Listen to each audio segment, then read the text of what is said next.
Let's jump to the war here, and today we've got a Rating Your Doomstack video playing as the Man-Eaters, where we've got a Thunder Tusk Doomstack, specifically designed to make them immune from small arms fire.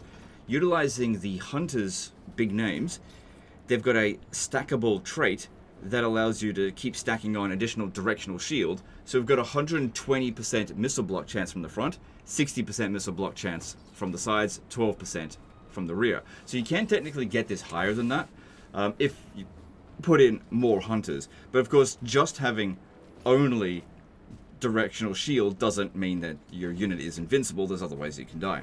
So going up against the Disciples of Hashut, they are bringing in 3 full stacks. There are quite a significant number of high-powered missile units. What I predict is probably going to happen here is that these units will actually detect that they can't actually dish out any damage and will either try to go into melee or just completely derp out and just be unable to shoot at anything. Basically making the AI just even worse than it already is. So if we have a look over here, everything is on max battle difficulty. Let's jump in and see how it performs. Because yeah, we've covered the Thunder Tusk Doomstack before, but that one did not have directional shield block of 120%. So in Total War 3 Kingdoms, it's possible to have some units, when they get into a shield wall formation, actually have 100% missile block chance. Now, if you're playing on lower battle difficulties, you can use that to waste the enemy's ammunition. But on higher battle difficulties, they'll refuse to shoot at the unit once they're at 100% missile block chance. And I do think that that will happen here in Warhammer 3. Now, it's not going to block artillery fire.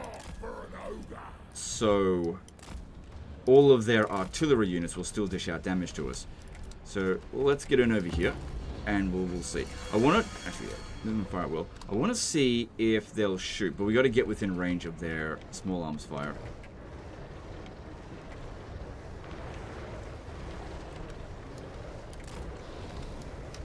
Okay, so bring him in over here and just let him start shooting. If you want to be shooting at bull centaurs, that'd be great because they'll get us into melee, which will cause us to turn around.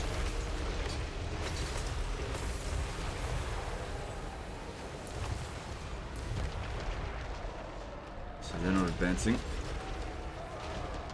Thing is, if I just focus on getting rid of all of their melee units first, we'll probably army lost them. Because their missile units, they're not coming in over here just yet. You can see this one is, yeah, it's derping around. It just can't figure out what to do.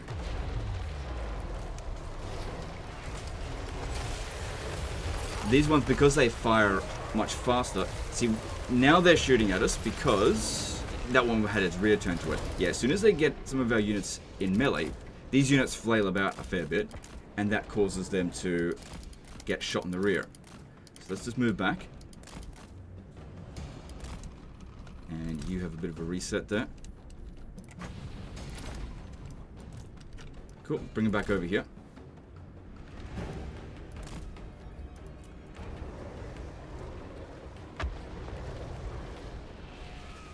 But even if being shot in the rear, I mean, it does reduce the damage by 12%, which will stack with your missile resistance. So yeah, the way this works, 12% chance that a projectile will be completely nullified, whereas missile resistance doesn't block the shot, it just reduces the amount of damage. So if something that was going to do 100 damage interacts with you, let's just ignore the ward save, it would be reduced in damage by 35, so it only do 65 damage. Whereas, if you roll a successful block, it'll completely nullify the damage.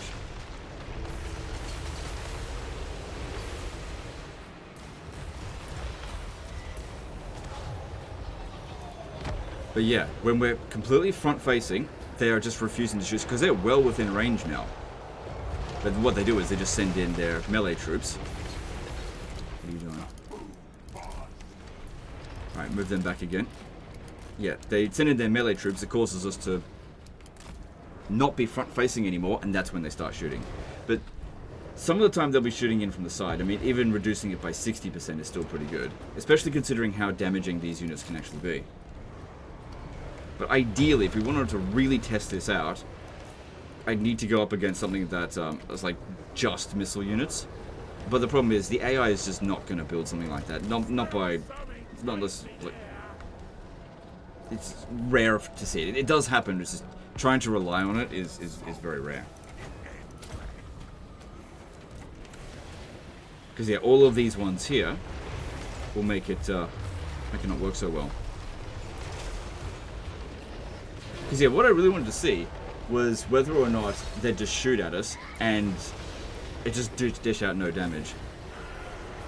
But like I said, all of their best units are coming at us like this, and it's going to cause us to army loss them if this keeps up. Plus, we did see that they were moving well within their range. So they were, I think they were detecting that they couldn't shoot, so they were trying to get in closer. So you could force enemies like this to just go into melee with you a lot easier, especially considering these are not weak in melee at all. You don't necessarily need to sit there and skirmish like the way we're doing here. But what I'm trying to see is how it affects the AI's behavior.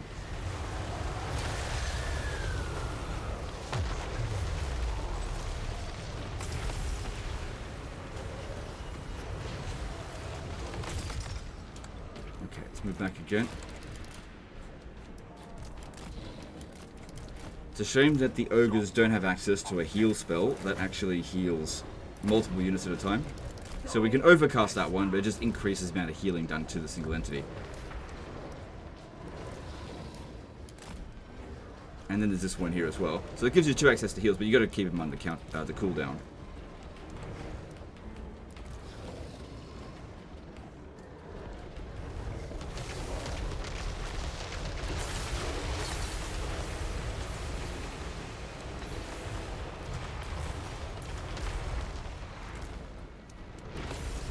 Don't worry about that.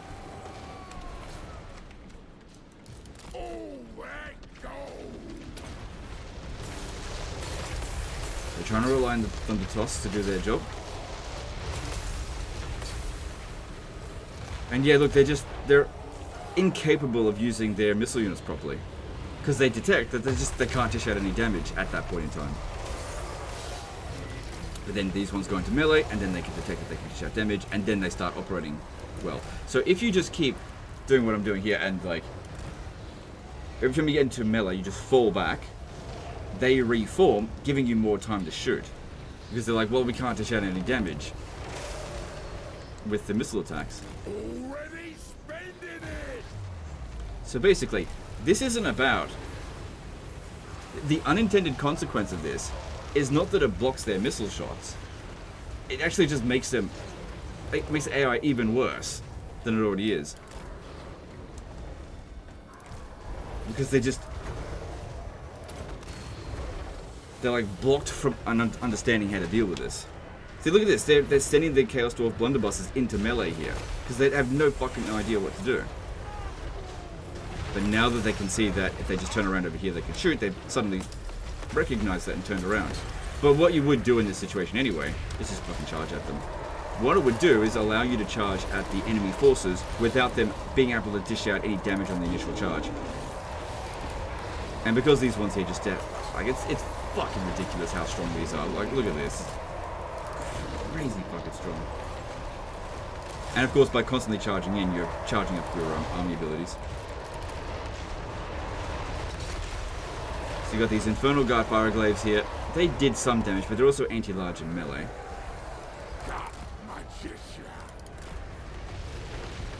Oh, I've got this as well. I can use for do some cooldowns.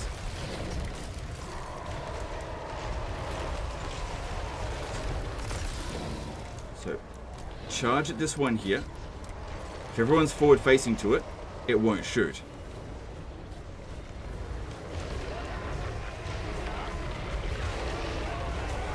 Yep, see how it's trying to run forward?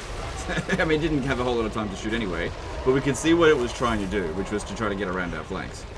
Which totally did not work. Just had about 5 seconds to live. Alright, so we got a whole bunch of missile units coming in over here. So let's just clear out the rest of these fucking monsters that are trying to get us into melee. Let these guys come in, and we'll just see how it goes, see what they do. So this time what I'll do is not fire back at them.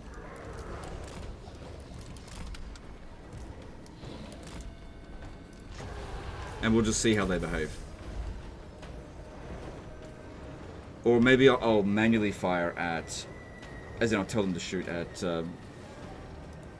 like this one here. That one doesn't seem like it wants to come into melee, so that's fine.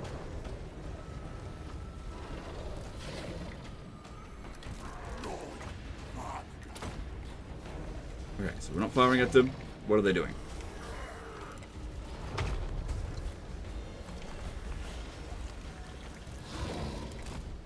Payday's almost here. So we've got blunderbusses coming in over here.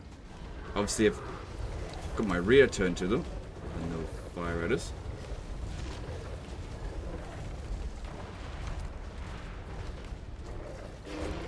Okay, front facing. Let's see what they do.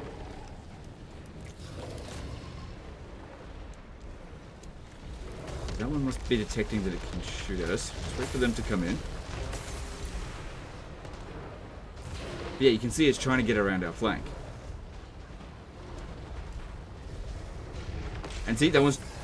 It does not want to shoot the closest one. It wants to shoot at the sides.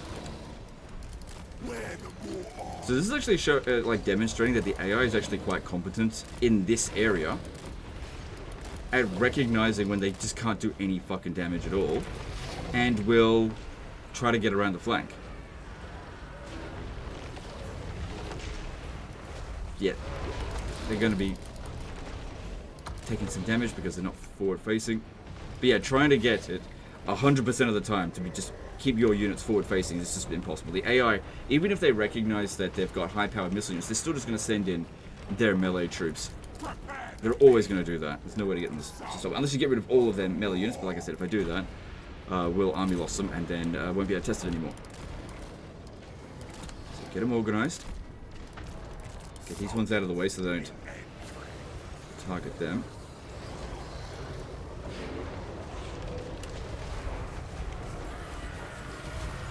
Let's see. Shooting. Yes, it wants turned around. See if that does any damage at all. Then again, it might not do any damage because it's got no armor piercing. I need to test it out on the blunderbusses. Because this one's in melee, it's turning around constantly. It's within range, they're still moving forward. Yeah, see that one turned around. Forward face, then they move forward. So yeah, what this does is it causes them to not shoot at all and actually go into melee with you because they're trying to find some way that they can get in close. Because if they're getting really close, what they do is they just turn a little bit and they shoot at one that's further away. And there's the armor losses. So it's definitely interesting seeing the AI kind of be smart in some way. Because like what would have been really dumb is them just like shooting into us and it doing absolutely no damage whatsoever. That would be just really stupid. But they were so incapable of being able to dish out damage to us that they had no choice but to make tactically bad decisions because it's still better than doing no damage whatsoever. So basically, this here causes the AI to be worse, but only because it's being smart. Sort of. It's weird. This is a weird one. Either way, it makes your army very strong. Because like there's two forces at play whenever you're in any battle. It's how good you are at the game versus how good your opponent is. So a skilled opponent can overcome a better army against a shit opponent. But if that other opponent that had a skilled army was equally as good, then that skilled first player probably going to lose. Typically in Total War Warhammer, or just in Total War in general, the AI is usually pretty bad. And this here just kind of, it basically lowers the skill of your opponent. Like an instant debuff. But not on their stats, but on their ability to play the game. It's weird. Because yeah, they just outright refuse to shoot. Because I was always trying to keep them forward facing. I wonder though, because it seems as though it would be possible for you to get this to 100% from the sides as well. That'd be interesting, because that'd give them a hell of a lot less opportunity to shoot.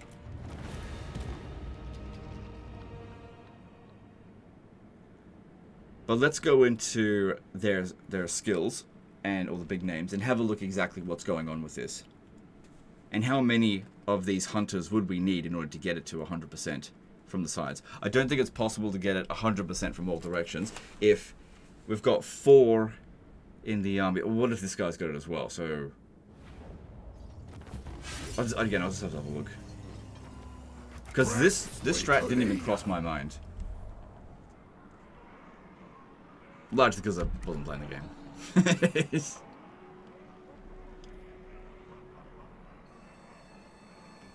Grab something to eat.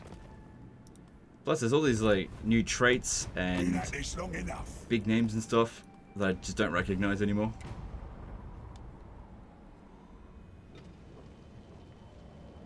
Talk and I'll pay. Like, they're changing loads and loads and loads of little things faster than I'm willing to keep up with it now. You need a hand. Which is fine. All I have to do is actually have a look at what's going on. Alright, so let's have a look. So if we have a look at big names, he's got, here it is. So Mountain Eater, which provides directional armor for Stonehorn and Thunder Tusk, but not for them, even though they're on a Stonehorn, because it's not classified as a Stonehorn. And missile block chance plus 30. Right. So, well, that would explain 120%, because that would be 30 times 4. So this guy here doesn't have it then, right? Yeah, he doesn't have it. And if that's the case, it would be 15% for each of these. Would that be right? Let's take one out of the army and have a look. So that should go down to 45, if I'm right about this. Judicious. They does. Yeah, okay. So, what's the minimum number? I'm going to need a calculator.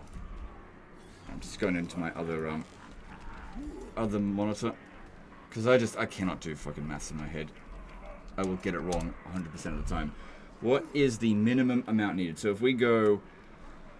there's no point going like 100 divided by 15, because it's going to give us a fraction, which we can't put we can't put half of a dude in there, because 15 does not fit into 100 evenly.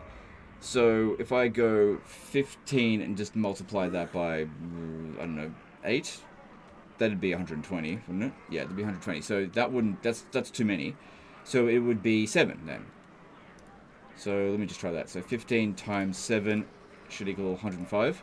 Yeah, so 7 of them should give you that amount directional shield from the sides.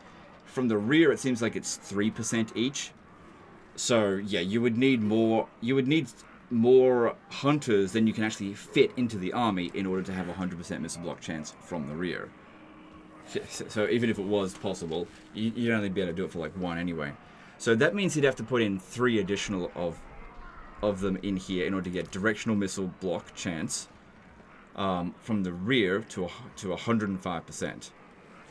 Plus, having the front above 100% can help you against units that have things like shield breakers. So usually some sort of javelin units will have that. So yeah, very interesting Doomstack in terms of how it causes the AI to behave. It's rare to see one like this, because most of the time it's just like, look, I've got 80% ward save or 90% ward save. Look, this army has 1 bazillion freaking winds of magic. But having something that's kind of only useful against one type of enemy, but causes that enemy to just not be able to function properly, that is quite interesting. Because yeah, I don't think you were ever meant to have a 120% missile block chance from the front. But at the same time, I wouldn't really call this particular big name here overly, overpowered on its own. Like, sure, it seems great on paper. It's just... There's more powerful Doomstacks, basically. Or more powerful additions that you can make to an army. Like, these units, on their own, are already like a 10 out of 10 Doomstack. This just makes it like a 10.5 out of 10 Doomstack. So it's really good. It's really interesting what he's done with it.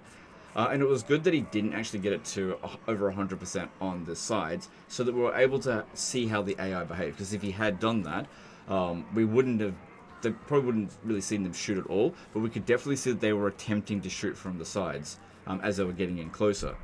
So that was really interesting. Anyway, guys, that's the end of this one. Appreciate this guy sending in this Doom stack.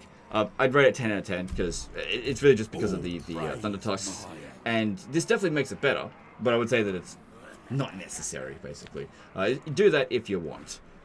Which I guess that's the main thing with any Doom stack anyway. You don't ever really need to make any Doom stacks in Total War Warhammer 3 just because there's some AA that doesn't even work. At least at the time of recording this. Actually, by the time this video comes out, the patch will probably be out. Anyway, that's the end of this one. Here, guys. Hope you've enjoyed it. Hope you learned something. Appreciate you, and we'll see you next time. Later, guys.